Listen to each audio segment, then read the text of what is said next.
भगवंतांच्या चरणी मी नतमस्तक होतो आणि मला अतिशय आज आनंद आहे की भगवंतांच्या प्रगट दिनोत्सवाच्या निमित्ताने बार्शीच्या ऐतिहासिक नगरीमध्ये मला येण्याची संधी मिळाली आणि विशेषतः आपल्या सगळ्यांना कल्पना आहे की हे अतिशय प्राचीन अशा प्रकारचं मंदिर आहे। जवळजवळ याचा उल्लेख हा 10व्या शतकातही सापडतो, 11व्या शतकातही सापडतो आणि या सोलापूर जिल्ह्याचं महत्त्व असं आहे की भगवान श्री विष्णूंनी या ठिकाणी घेतलेले अवतार हे आपल्या भक्तांकरता घेतलेले अवतार आहेत। अंबरीश राजाकरता घेतलेला अवतार हा भगवंतांचा अवतार आहे आणि पुंडलिक भक्तांकरता घेतलेला अवतार हा श्री विठ्ठलांचा अवतार आहे। त्यामुळे मला असं वाटतं की हा जो आपला इतिहास आहे, हे जे आपलं स्थापत्य आहे, हे जे आपलं अध्यात्म आहे, ही जी आपली संस्कृती आहे ती जपणं अत्यंत गरजेचं आहे आणि या सगळ्या परंपरा ज्या इतक्या वर्षापासून चालत आलेल्या आहेत, त्यातनं जे लोकपरंपरा तयार झालेल्या आहेत, या सगळ्या गोष्टी मला असं वाटतं महत्त्वाच्या आहेत आणि म्हणूनच मागच्याही काळात भगवंतांचं दर्शन घ्यायला मी आलो होतो, पण राजाभाऊ राऊतांचं सातत्याने आग्रह होता की प्रकट दिन उत्सवाच्या निमित्ताने या ठिकाणी आलं पाहिजे आणि मला देखील खरं म्हणजे ती संधी हवीच होती। त्यामुळे आज हे दर्शन मला प्राप्त झालेलं आहे। राजाभाऊंनी जो आराखडा इथला तयार केलेला आहे त्याला सरकार पूर्ण समर्थन देईल आणि अतिशय चांगल्या पद्धतीनं ही ऐतिहासिक जागा आहे। पुराणांमध्ये याचा उल्लेख आहे, विष्णू पुराणात आपल्याला त्या ठिकाणी उल्लेख पाहायला मिळतो की कशा प्रकारे दुर्वास ऋषींचं जे गर्भहरण आहे ते या भागामध्ये खऱ्या अर्थानं झालं होतं आणि म्हणून अशा या आपल्या सांस्कृतिक ठेव्याला अधिक चांगल्या पद्धतीनं लोकांपर्यंत आणण्याचा प्रयत्न करण्याकरता हा जो काही आराखडा या ठिकाणी मांडलेला आहे तो निश्चितपणे त्याला आम्ही समर्थन देऊ।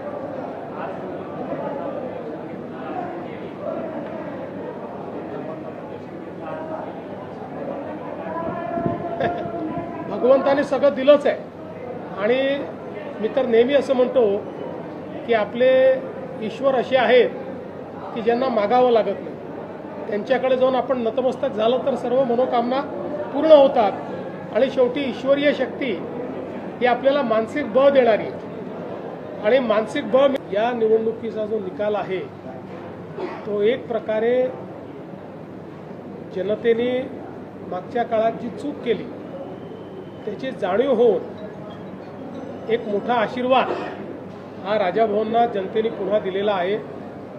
किंबहुना सातत्याने वर्षानुवर्ष जनतेची सेवा करणारे, जनतेकरता संघर्ष करणारे राजाभाऊ आहेत। त्यामुळे मी एवढंच सांगेन की त्यांना अजून भरपूर राजकीय आयुष्य आहे, अनेक पदं त्याच्यामध्ये मिळतील आणि निश्चितपणे त्यांच्यासारख्या नेत्याची भारतीय जनता पार्टीत कदरच होती। विधान परिषदेसाठी जे आहे राजाभाऊ राऊतांचं नाव चर्चेत येतं, या चर्चेत काय शक्यता आहे? असं आहे की विधान परिषदेकरता कुठली नावं आहेत, त्याचं काय होणार आहे याचा निर्णय काही मी घेत नाही, तो आमचं देशाचं पार्लमेंटरी बोर्ड घेतं। त्यामुळे तिथनं निर्णय जे काय होतील त्यानुसारच सगळे निर्णय होतील। पण एवढंच सांगतो की राजाभाऊ राऊत यांना भविष्य आहे। साहेब, कोल्हापूर आज 15पेक्षा अधिक तरुणींवर अत्याचार झाल्याचं समोर येते, लव जिहादचा संशय असल्याचं देखील समोर येते कोल्हापुरात। बघा, आता तुम्ही कुठल्या घटनेचा उल्लेख करताय त्याची माहिती माझ्याकडे नाही आहे, त्याची माहिती घेऊनच मी त्या संदर्भात बोलेन।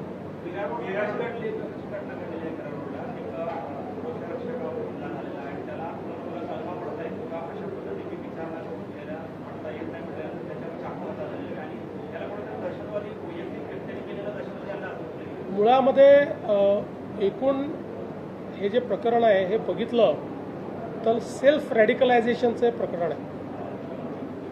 मोठ्या प्रमाणात पुस्तकं, साहित्य, इंटरनेट या माध्यमातनं रॅडिकलायझेशनचा जो प्रयत्न आहे त्या प्रयत्नातनं हा जो व्यक्ती आहे, आरोपी आहे, हा तयार झालेला दिसतोय।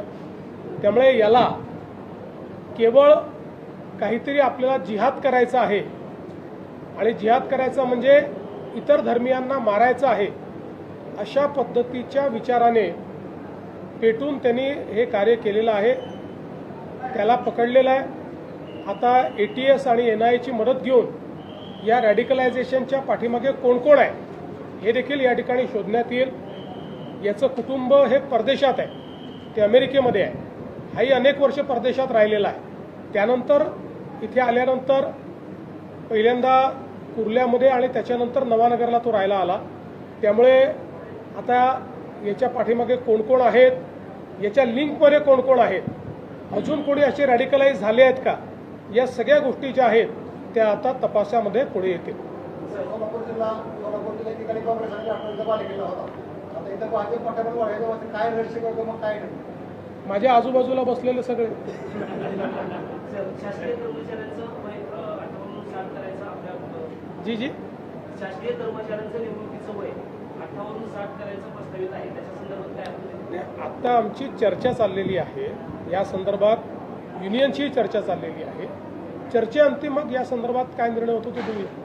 साहेब, राजाभाऊंच्या कार्यक्रमापासून मागणी आहे ज्या पंढरपूरला मुख्यमंत्र्यांची जशी पूजा होते आषाढीची, तशाच पद्धतीची पूजा जी आहे ती कायमस्वरूपी पालकमंत्र्यांची असते. जे कोणी सोलापूरचे पालकमंत्री असतील त्यांच्या असते अशी मागणी आहे. मागणी जरूर याचा विचार करू. साहेब, एकनाथ शिंदे मुख्यमंत्री असताना पर्यावरण विभागाच्या वतीनं 11 तलावांना मान्यता दिली होती. मात्र मंत्री पंकजा मुंडेंकडून हा प्रकल्प रद्द करण्यात आला 11 तलाव. मला कल्पना नाही आहे, मी त्याची माहिती घेऊन सांगेन आपल्याला.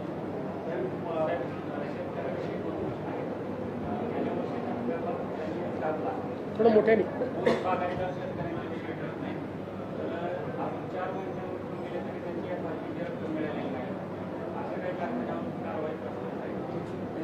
आपल्याला कल्पना आहे की महाराष्ट्रामध्ये दरवर्षी आपण FRP जी आहे ही 99% वर अचीव करतो. थोडं मागे पुढे होतं कारण मार्केटमुळे कारखान्यांवरही कधी आणि अनेक वेळा आपणही मदत केली आहे, सरकारने मदत केली आहे. याही वर्षी ऊस कारखानदारीच्या संदर्भात एक बैठक आम्ही घेतली. त्याच्यावर एक आम्ही सचिव समिती तयार केलेली आहे. या सचिव समितीला यावेळच्या हंगामापुढची काय अडचणी आहेत त्या अडचणींचा आढावा घेण्याकरता सांगितलेला आहे.